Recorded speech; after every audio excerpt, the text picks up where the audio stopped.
This is Agnes, the presenter of Sickle Cell Talks with Agnes. Welcome to my YouTube channel. So stay tuned because every week we'll be posting videos about any topic in sickle cell disease. We don't have set days yet, but just turn on the post notifications for you to be notified every time we post a video. Thank you and stay tuned. If you've got any questions, get in touch with me on social media or social media platforms. Thank you. I grew up feeling like I didn't have a voice, or better yet, it took me a long time to understand the power of my voice. I've always recognized that I wanted to make an impact on people and taught for many years, and so I assumed that that was the extent of the impact I would make. I've always yearned for more though. Last year, I had the opportunity to speak at the ASCA conference in London, and something clicked inside of me.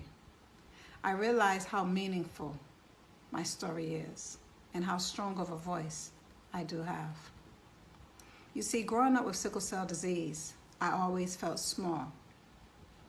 There were many limitations placed on me, so many expectations of what I could and could not do.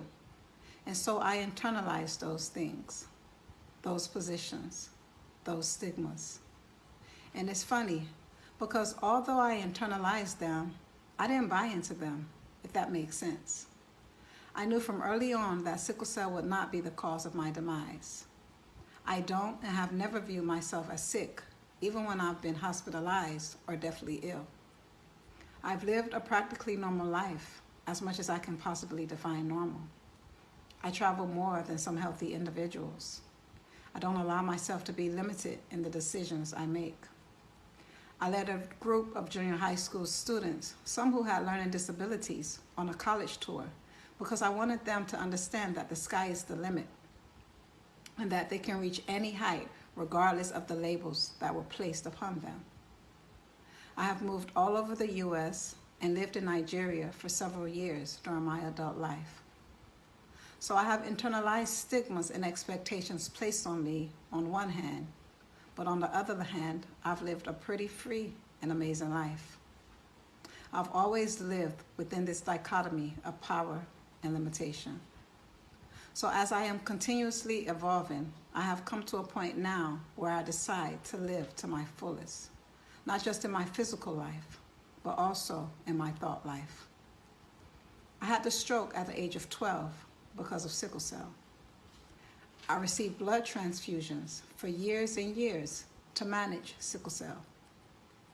I take medicine every day and have been doing so for the last 26 years because of sickle cell. I was pregnant with twins years ago and lost them because of complications of sickle cell. The doctor said it was either me and them or them. Serious relationships have ended because of sickle cell. I've been in and out of the hospital with crises, pneumonia, chest syndromes, so many different symptoms and sickle cell related reasons. My sister, who was my best friend, and my brother passed away because of sickle cell. So it has been natural to allow these things to make me feel like a victim or powerless or limited. But today and tomorrow and forever, I choose life, I choose freedom, I choose purpose.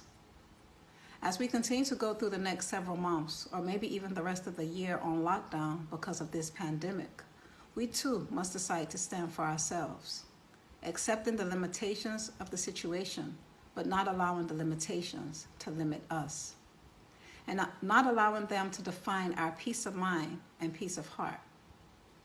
I have been homebound with my 2-year-old daughter for the past 3 months, or for the past 91 days, or for the past 2,184 hours. Just me, her, and her grandmother.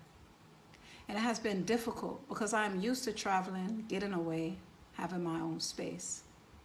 It's been really hard for me over the last weeks to stay sane, to stay composed, and to not let out my frustration or anxiety on my daughter.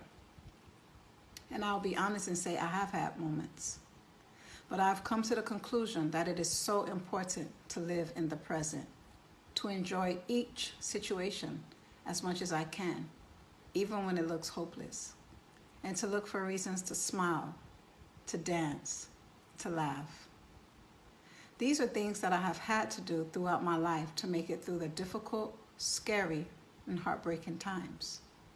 This is what has kept me in the place of power over limitations, power over sickle cell disease. It's a really funny balance, but daily we all must choose our reality and confess the reality that we have chosen. We must choose our joy, our peace, our love, so that we can fully live in the power that belongs to us. Thank you.